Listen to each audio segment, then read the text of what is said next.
नमस्कार दोस्तों आज की इस वीडियो के माध्यम से मैं आपको आंवला नवमी की कथा सुनाने वाली हूँ। आंवला नवमी की पूजा के दौरान इससे जुड़ी हुई कथा को जरूर पढ़ना या फिर श्रवण करना चाहिए, तभी इस पूजा का अक्षय फल भक्तों को प्राप्त होता है।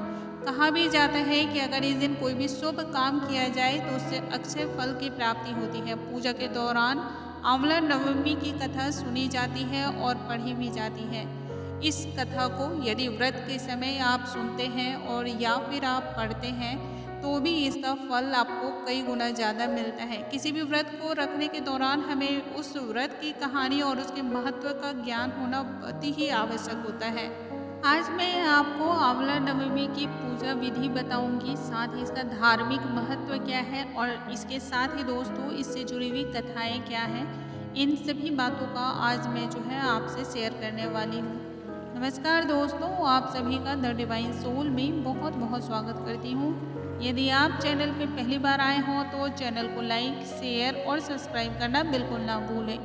साथ ही नोटिफिकेशन बेल को ज़रूर प्रेस कर लें ताकि हमारे आने वाले हर लेटेस्ट वीडियो की जानकारी आप तक तत्काल पहुंच सके। दोस्तों, महिलाओं को इस दिन सुबह जल्दी स्नान करके आंवले के पेड़ के पास जाना चाहिए और उसके आसपास सफाई करके पेड़ की जड़ में साफ जल चढ़ाना चाहिए। इसके बाद पेड़ की जल में दूध अर्पण करें। चढ़ाया हुआ थोड़ा सा दूध और मिट्टी सर पर तिलक के स्वरूप में आपको लगाना चाहिए। पूजन सामग्रियों से पेड़ की पूजा करें और उसके तने पर कच्चा सूत या मौली आपको लपेटना है। 8 बार आपको परिक्रमा करते हुए ये मौली धागे को जो है पेड़ के तने पर लपेटना होता है। कहीं कहीं ये परिक्रमा 108 बार भी की जाती है। पूजन के बाद परिवार और संतान की सुख समृद्धि की कामना करके पेड़ के नीचे बैठकर परिवार और मित्रों के साथ ही भोजन ग्रहण करना चाहिए। दोस्तों, इसके साथ ही आंवला नवमी के दिन भगवान विष्णु ने कुष्मांडक नामक दैत्य को मारा था। आंवला नवमी पर ही भगवान श्री कृष्ण ने कंस का वध करने से पहले 3 वनों की परिक्रमा की थी। इस दिन बहुत से लोग मथुरा वृंदावन की परिक्रमा करते हैं। संतान प्राप्ति के लिए की गई पूजा का व्रत भी रखा जाता है और इस दिन रात में भगवान विष्णु को याद करते हुए जगराता किया जाता है। तो आइए भगवान नारायण को सबसे पहले हम याद करते, उनका हुंकारा भरते हैं और कथा आरंभ करते हैं।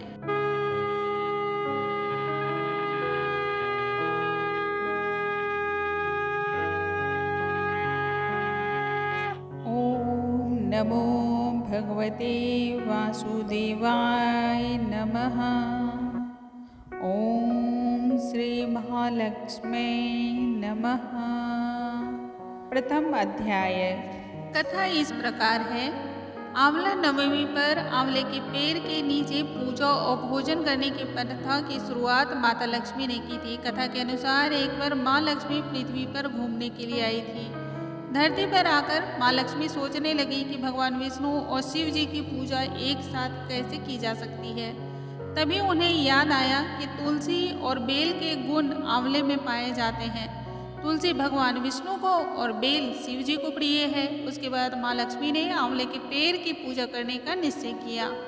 माँ लक्ष्मी की भक्ति और पूजा से प्रसन्न होकर भगवान विष्णु और शिव जी साक्षात प्रकट हुए। माता लक्ष्मी ने आंवले के पेड़ के नीचे भोजन तैयार करके भगवान विष्णु और शिव जी को भोजन कराया और उसके बाद उन्होंने खुद भी वही भोजन ग्रहण किया। मान्यताओं के अनुसार आंवला नवमी के दिन अगर कोई भी महिला आंवले के पेड़ की पूजा कर उसके नीचे बैठकर भोजन ग्रहण करती है तो भगवान विष्णु और शिव जी उसकी सभी इच्छाएं पूर्ण करते हैं। इस दिन महिलाएं अपने संतान की दीर्घायु तथा अच्छे स्वास्थ्य को लेकर कामना करती हैं।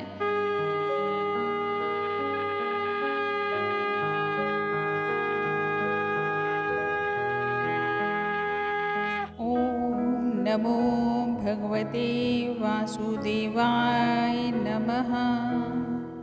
ओम श्री महालक्ष्मी नमः। आंवला नवमी की द्वितीय कथा। एक राज्य में आंवल्या नाम का एक राजा था। राजा ने यह प्रण कर लिया था कि वह अपनी प्रजा में रोजाना 1.25 मन आंवला दान करेगा। इसके बाद ही खाना ग्रहण करेगा।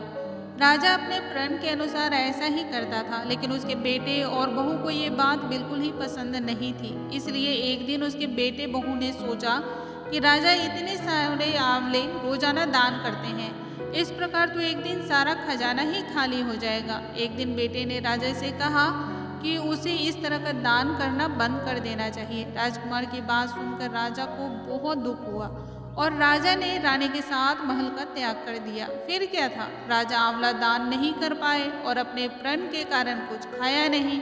जब भूखे प्यासे 7 दिन हो गए तो भगवान को उनके ऊपर दया आ गई। इसलिए भगवान ने राजा के लिए जंगल में ही महल, राज्य और बाग बगीचे सब बना दिए और ढेरों आंवले के पेड़ भी लगा दिए। जब राजा रानी ने यह देखा कि जंगल में उनके राज्य से भी दुगुना बड़ा राज्य बसा हुआ है, तब राजा रानी से कहने लगे, रानी देखो, कभी भी सत्य का साथ नहीं छोड़ना चाहिए। आओ नहा धोकर आंवला दान करें और भोजन ग्रहण करें।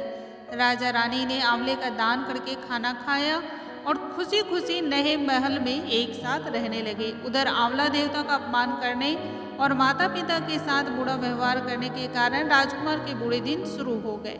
उनका राज्य शत्रुओं ने छीन लिया। वह दाने दाने को मोहताज हो गया और काम ढूंढते हुए अपने पिताजी के राज्य में जा पहुंचा। उसकी हालत इतनी बिगड़ी हुई थी कि पिता ने उन्हें बिना पहचाने हुए काम पर रख लिया। बेटे बहू सोच भी नहीं सकते थे कि उनके माता पिता इतने बड़े राज्य के मालिक भी हो सकते हैं, सो उन्होंने भी अपने माता पिता को नहीं पहचाना। एक दिन बहू ने सास के बाल गूंथते समय उनकी पीठ पर मस्सा देखा।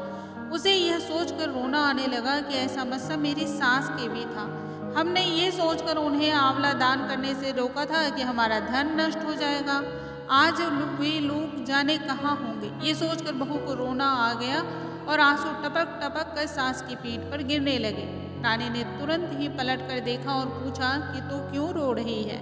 उसने बताया, आपकी पीठ पर जैसा मस्सा है, मेरी सास की पीठ पर भी ठीक वैसा ही था। हमने उन्हें आंवले दान करने से मना कर दिया था, इसलिए वे घर छोड़कर कहीं चले गए। तब रानी ने उन्हें पहचान लिया और सारा हाल पूछा और अपना सारा हाल बताया। अपने बेटे बहू को अच्छी तरह समझाया कि दान करने से धन की कमी नहीं होती है, बल्कि और भी ज़्यादा बढ़ता बूढ़ता है। बेटे बहू भी अब सुख से राजा रानी के साथ रहने लगे। जैसे नारायण ने उनके दुख के दिन को हटाया और जीवन में सुख, शांति और समृद्धि की बरसात की, ठीक वैसे ही हमें भी देना।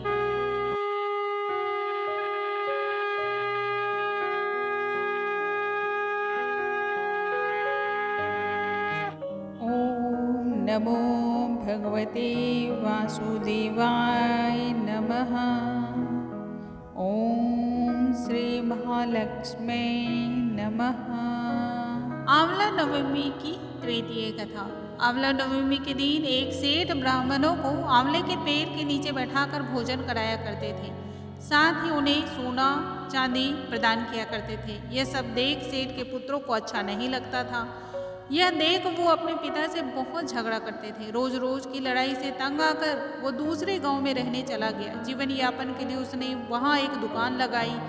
उसी दुकान के आगे सेठ ने एक आंवले का पेड़ लगाया। कृपा कुछ ऐसी हुई कि दुकान खूब चलने लगी। यहाँ भी उसने अपना नियम नहीं छोड़ा। वह आंवला नवमी का व्रत पूजन करता और ब्राह्मणों को भोजन कराकर दान देता। वहीं दूसरी ओर सेठ के पुत्रों का व्यापार ठप हो गया। उनके बेटों को समझ आने लगा कि वो अपने पिता के भाग्य से ही खाते थे। अपनी गलती समझकर वे अपने पिता के पास गए और अपनी गलती की माफ़ी मांगने लगे। फिर पिता के कहे अनुसार उन्होंने आंवले के पेड़ की पूजा करनी शुरू की और दान करने लगे। इसके प्रभाव से सेठ के बेटों के घर में पहले की तरह ही खुशहाली आ गई। जैसे उनके घर में सुखों की बरसात हुई, वैसे ही सुखों की बरसात हमारे घर भी आना। ठीक वैसा ही सुख हमारे भी भाग्य में आप देना।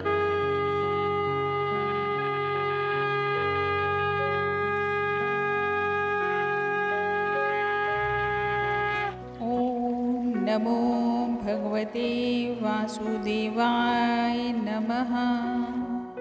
ओम श्री महालक्ष्मी नमः। आंवला नवमी की चतुर्थीय कथा। काशी नगर में एक निसंतान धर्मात्मा और दानी वैश्य रहता था। एक दिन वैश्य की पत्नी से एक पड़ोसन बोली, यदि तुम किसी पराये बच्चे की बलि भैरव के नाम से चढ़ा दो तो तुम्हें 2 पुत्र प्राप्त होगा। यह बात जब वैश्य को पता चली तो उसने मना कर दिया, लेकिन उसकी पत्नी मौके की तलाश में रहने लगी। एक दिन एक कन्या को उसने कुएं में गिराकर भैरव देवता के नाम पर बलि दे दी। इस हत्या का परिणाम विपरीत हुआ। लाभ के बजाय उसके पूरे बदन में कोढ़ हो गया और लड़की के प्रेत आत्मा उसे सताने लगी। वैश्य के पूछने पर उसकी पत्नी ने सारी बात बतला दी। इस पर वैश्य ने कहा, गौवध, ब्राह्मण वध और बाल वध करने वालों के लिए संसार में कहीं भी जगह नहीं है। इसलिए तू गंगा तट पर जाकर भगवान का भजन कर और गंगा स्नान कर, तभी तू इस कष्ट से मुक्ति पा सकती है। वैश्य की पत्नी गंगा नदी के किनारे रहने लगी। कुछ दिन बाद गंगा माता वृद्ध महिला का वेश धारण करके उसके पास आई और बोली, यदि तुम मथुरा जाकर कार्तिक नवमी का व्रत और आंवला वृक्ष की परिक्रमा करो, साथ ही उनकी पूजा करोगी, तो ऐसा करने से तेरा ये कोढ़ दूर हो जाएगा। वृद्ध महिला की बात मानकर वैश्य की पत्नी अपने पति से आज्ञा लेकर मथुरा जाकर विधि पूर्वक आंवला का व्रत करने लगी। ऐसा करने से वह भगवान की कृपा से दिव्य शरीर वाली हो गई तथा उसे पुत्र रत्न की प्राप्ति भी हुई। जैसे भगवान ने उनके दुख के दिन को हटाया और जीवन में सुख, शांति और समृद्धि की बरसात की, ठीक वैसे ही हमें देना। जैसी निरोगी काया उनका बनाया, वैसा ही निरोगी काया हमें भी देना। ओम नमो भगवते वासुदेवाय नमः। दोस्तों, मुझे उम्मीद है आज की जितनी भी मैंने कथाएं आपसे शेयर की हैं, ये सभी आप सभी को बहुत ही पसंद आई होंगी। कथाएं यदि पसंद आई हो दोस्तों, तो इसे ज़्यादा से ज़्यादा शेयर करें। और भी ऐसी बहुत सारी जानकारी और ज्ञानवर्धक वीडियो के लिए हमारे चैनल को सब्सक्राइब कर लें। अगले वीडियो में फिर से मिलूंगे, तब तक के लिए नमस्कार दोस्तों।